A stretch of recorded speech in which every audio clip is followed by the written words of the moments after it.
was a quick like NASCAR tire change. I'm here with Mr. Ken Levine. Hello, everybody. Hello. Hello, now, you didn't quite bring BioShock Infinite for us, but you did come to talk. I did. But just for folks at home, BioShock Infinite is here, and it's really cool. And we've told you about it a little bit in our preview. But we do want to bug you because the kids want to bug you. We've got questions coming in. But let's set some stuff up. Based on the preview we put up, there's a lot of folks wondering how the relationship is going to work between Booker and Elizabeth and Songbird, because that already seems a little unhealthy, let's say. Yeah, I mean, there's a bit of Stockholm syndrome going on there. I think when we release the demo, and I'm not exactly sure the video of the demo, and that'll be in the next few weeks. Yeah. We'll be releasing a bunch of videos that show certain aspects, and we'll release the whole thing, what you guys saw. Yeah. People really get a sense of how that relationship between Booker and Elizabeth works. But in terms of the dynamic between Booker, Elizabeth, and the Songbird, what the Songbird wants is he wants to get Elizabeth back in her tower where she's been trapped since she was a little girl. And she wants to go out in the world and fulfill her destiny. What does any young person want? They want to go live life. And he's keeping her from that. And they have this very strange relationship because he's her jailer, but he was also her only companion growing up.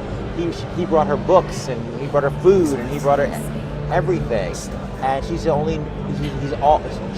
she knows. So he wants to get away, but she's also sort of drawn back. And that tension is very, very strange. And in terms of when she leaves, the Songbird, this giant, like 30-foot tall bird creature, takes it very personally. And I think that's one thing that we've been getting a lot of response to, is that you have the scene between her and the Songbird that feels like a scene between an angry ex-boyfriend and a woman, but he's this 30-foot tall bird creature, and yet it somehow holds together. Different strokes. That's right, Now, the questions are coming in. We got some basic ones.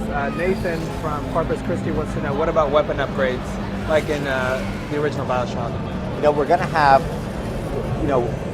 the point of what we try to do with these demos is we try to open up the door a little bit more each time about the game.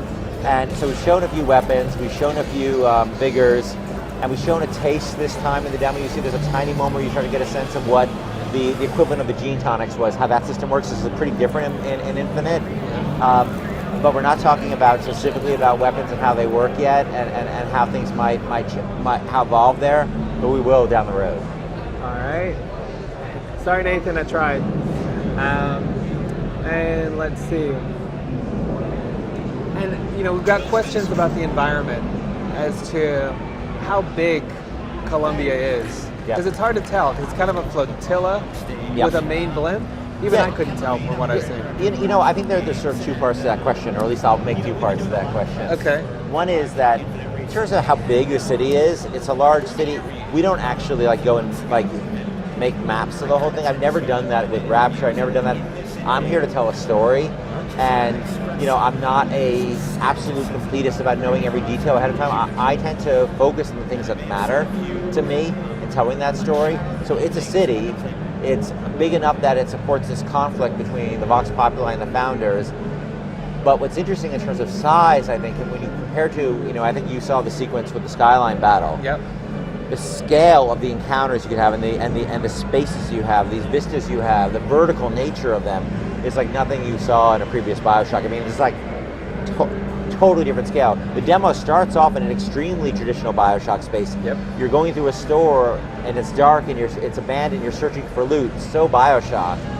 And by the end, you're in this incredible vertical battle on these skylines. You're actually boarding a Zeppelin, a moving Zeppelin, that's an actual just part of the simulation that gets summoned in like those bots in BioShock 1 when the security alarm goes off, and you actually can get on the Skyline and actually get on board those things.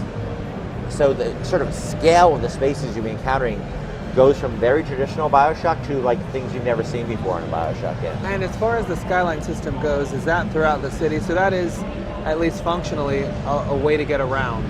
Yeah, I mean, the way it was designed is that it's essentially the freight system in Columbia.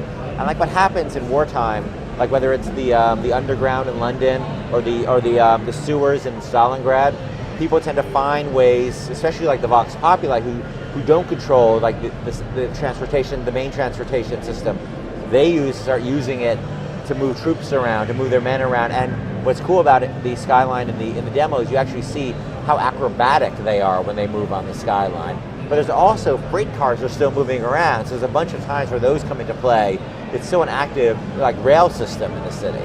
So it's going to be, there are going to be parts of the city where they're quite dense, and parts of the city where they're somewhat dense, parts of the city where you won't see any skylines because the city doesn't, that area of the city doesn't need them. The same way you'll see transportation works in our world. You see heavy transportation, infrastructure some places, light and none in various places. All right. Now, Morton from Denmark actually has a question that ties into one I had, which is how dynamic is the city going to be? Because from the stuff I've seen, there's parts of the game where it's very quiet, like early in the demo where you're just kind of hanging out in this kind of abandoned area. But then I almost found it's creepier when there are people because they're so unpredictable. Yep. So what about atmosphere and am I going to have to be freaked out every step I take in the city? You see the demo is a real sort of, and we try to do this in the games themselves. So the demo is a part of the game. I'm sure it will change a bunch before we ship it, but it is actually the end of a level called Emporia. And that narrative is what happens, what you saw happens, what happens at the end of Emporia. But you see a progression where it starts off just Booker and Elizabeth in sort of a deserted part of the town, and then they see these refugees. And Booker at any time could be taking out his gun and start shooting. And that's one of the sort of things we get in this game is that you're trained as a shooter player. Every time you see a dude, you just start shooting him, which is totally counterintuitive to the real world, at least for sane people. You don't just start shooting people when you see them. Maybe not. Depends on the circles you're traveling, but sure, I'll buy that. Depends on the part of town. The hipster part of town, you take out the gun and start shooting. What we're trying to do is we have to train the player to think before he shoots in the game, because sometimes any enemy could have can be custom designed for how they aggro on you, or not just any enemy, any entity, how they aggro on you. Some guys, the moment they see you, will start shooting at you. Some will be, you don't know what's going to make them start shooting at you, and some of them won't start shooting at you. So you always have this feeling of your hands on your gun. I think that's the tension you're talking about. Yeah. What should I do? What should I do? And the demo, there's actually no shooting in the demo. There could be if the player chose, but in the demo you saw, the shooting doesn't really start to about 2/3 of the way through the demo. But the tension, at least from what we tried to do, is there all throughout. Super uncomfortable, so far so good. What we've got here is, so my last question, because I'm getting the buzz in my ear, which is actually good, is it's from Alex from Germany, and he wants to know how you keep the balance between telling something about BioShock Infinite and telling too much. It's a really great question, Alex, because it's super, super hard.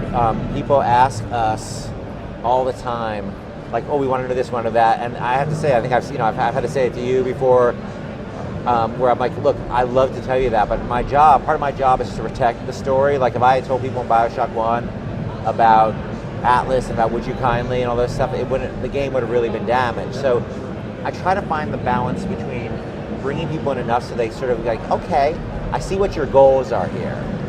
I see what you're trying to accomplish. I understand what you're trying to accomplish with Booker and Elizabeth. I understand what you're trying to accomplish with the Songbird and the Vox Populi. But I try to stop there. And that's really challenging because look, if I could, I love talking about the game because it's what I do all day. It's our baby. And but I need to stop myself over and over again. And that is a perfect place for us to stop you right here. Thank you. So thank you very much for coming by. We will be harassing you until we get the footage of the demo, which I'm telling you guys is really awesome. Thank you, everybody. And so thank you for coming by, and BioShock Infinite out next year. Yep.